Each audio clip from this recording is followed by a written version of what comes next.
Halo semuanya, selamat datang kembali. Kalau jeda kompetisi kemarin terasa membosankan buat kalian, bersiaplah. Karena sepak bola kasta tertinggi Skotlandia akhirnya kembali bergulir. Di laporan pandangan mata kali ini, kita bakal membedah secara taktis peta persaingan musim 2026-2027. Siapa yang bakal angkat trofi kali ini?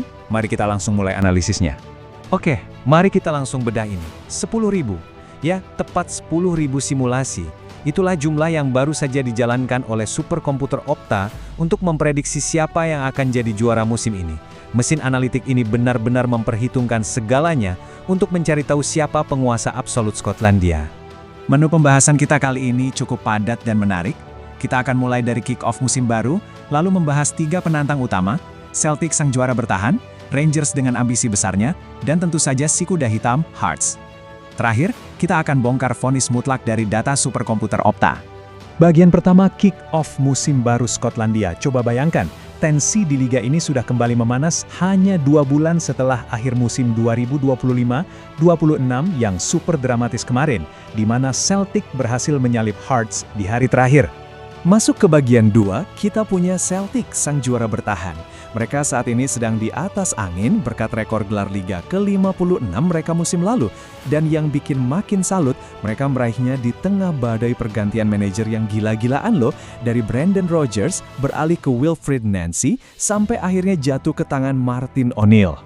Nah, bicara soal Martin O'Neill yang kembali ditunjuk secara permanen bulan Juni kemarin, dia langsung ngasih pesan tegas, tidak akan berpuas diri.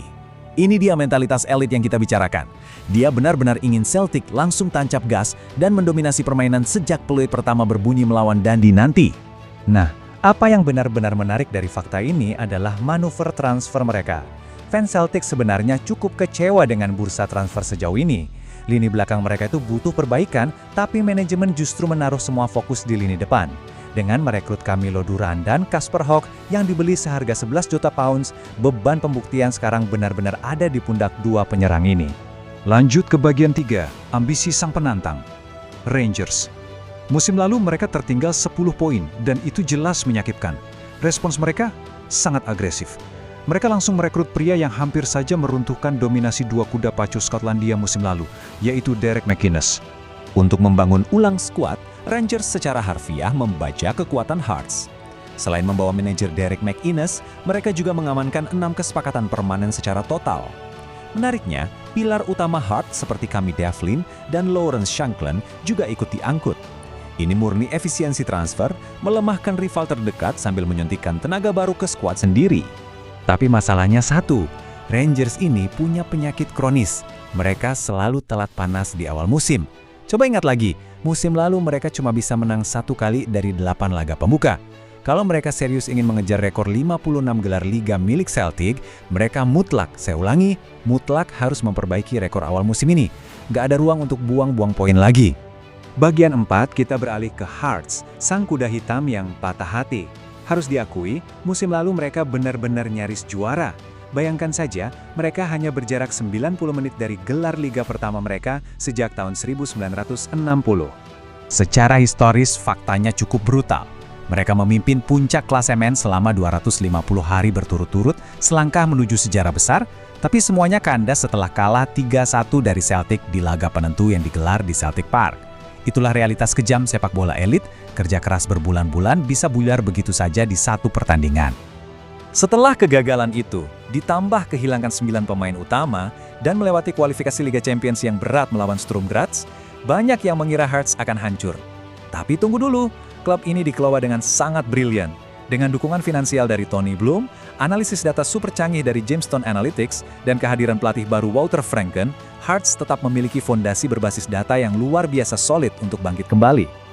Nah, mari kita bergeser dan lihat bagaimana semua ini berujung pada bagian kelima, vonis data superkomputer Opta. Ini dia puncak analisis kita, proyeksi data final dari simulasi masif yang sudah kita bahas di awal tadi. Inilah vonis mutlaknya. Superkomputer dengan sangat jelas menempatkan Celtic sebagai favorit dominan dengan probabilitas juara di angka 55,36%. Rangers berkat perombakan skuad besar-besaran mereka mengamankan lebih dari 1/4 peluang, tepatnya 26,35%. Lalu bagaimana dengan Hearts? Meski mengalami banyak pergolakan, model analitik masih melihat mereka sebagai ancaman nyata dengan peluang hampir 12%. Lalu, di mana tim-tim lainnya? Disinilah kita bisa melihat jarak statistik yang menganga. Selain Motherwell dan Hibernian yang ada di kisaran 2 hingga 3%, sisa 9 klub lainnya nyaris tidak terlihat di radar. Gabungannya bahkan di bawah 0,25%. Ya, ini membuktikan betapa masifnya kekuatan elit di kompetisi ini. Jadi ini menyisakan satu pertanyaan besar. Akankah probabilitas dingin dari data ini terbukti nyata? Atau justru kita akan melihat kejutan besar yang tak terduga di lapangan hijau musim ini? Kita nantikan saja peluit pertamanya. Terima kasih sudah bergabung di analisis kali ini. Pastikan kalian siap untuk kick off, dan sampai jumpa di bedah taktik selanjutnya.